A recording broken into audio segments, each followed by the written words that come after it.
विवेकानंद तलाश करते थे, गुरु की तलाश करते थे।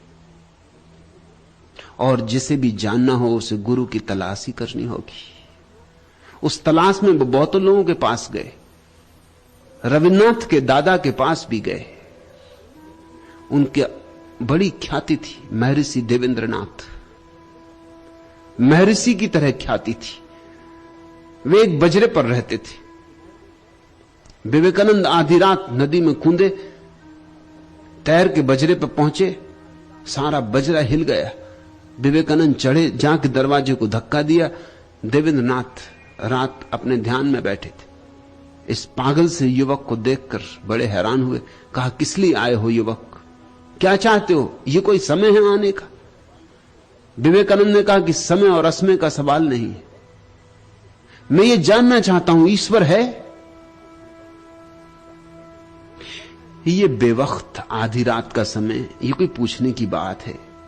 ऐसे कोई पूछने आता है? पूछा ना ताछा, द्वार ठेल के अंदर घुसाया युवक, पानी से भीगा हुआ, कपड़े पहने हुए तरबतर। एक क्षण देवेंद्रनाथ झिझक गए। उनका झिझकना था कि विवेकानंद वापस कूद गए। उन्होंने कहा भी कि वापस कैसे चले, तुम्हारे प्रश्न का उत्तर तो लेते जाओ। लेकिन विवेकानंद ने कहा, आपकी झिझक ने सब कह दिया, अभी आपको ही पता नहीं।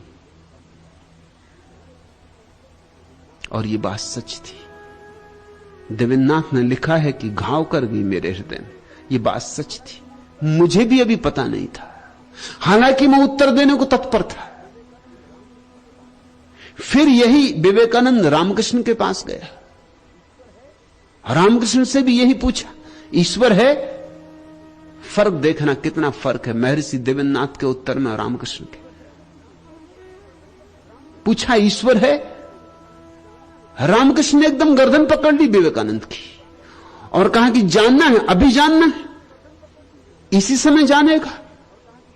ये विवेकानंद सोच के ना आए थे कि कोई ऐसा करेगा, कोई ईश्वर को जनाने के लिए ऐसी गर्दन पकड़ ले एकदम से और कहे कि अभी जानना है, इसी वक्त तैयारी है। खुद झिझक गए। कहां झिझका दिया था देवेंद्रनाथ को, अब झिझक गए खुद। और रामकृष्ण कहने लगे, ईश्वर को पूछने चला है तो सोच के नहीं आया कि जानना है कि नहीं। और इसके पहले कि विवेकानंद कुछ कहें, रामकृष्ण तो दीवाने आदमी थे, पागल थे। पैर लगा दिया विवेकानंद की छाती से और विवेकानंद बेहोश हो गए। 3 घंटे बाद जब होश में आए तो जो आदमी बेहोश हुआ था वह तो मिट गया था, दूसरा ही आदमी वापस आया था। चरण पकड़ लिए रामकृष्ण के और कहा कि मैं तो झिझक रहा था, मैं तो उत्तर न दे सका, लेकिन आपने उत्तर दे दिया। सदगुरु की तलाश। लेकिन पंडित सदगुरु के जैसे ही वचन बोलते हैं, उससे सावधान रखना। खोटे सिक्के बाजार में बहुत है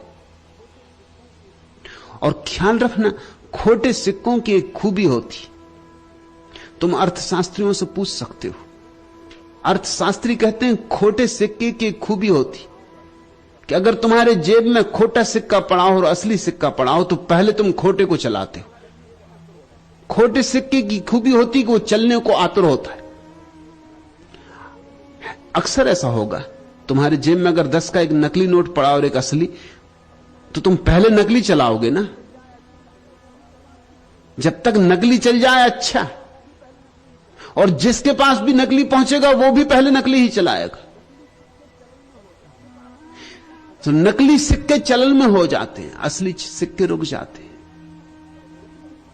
नकली सिक्के चलने के लिए आतुर होते। इस जगत में पंडित, मौलवी, पुरोहित खूब चलते हैं, सस्ते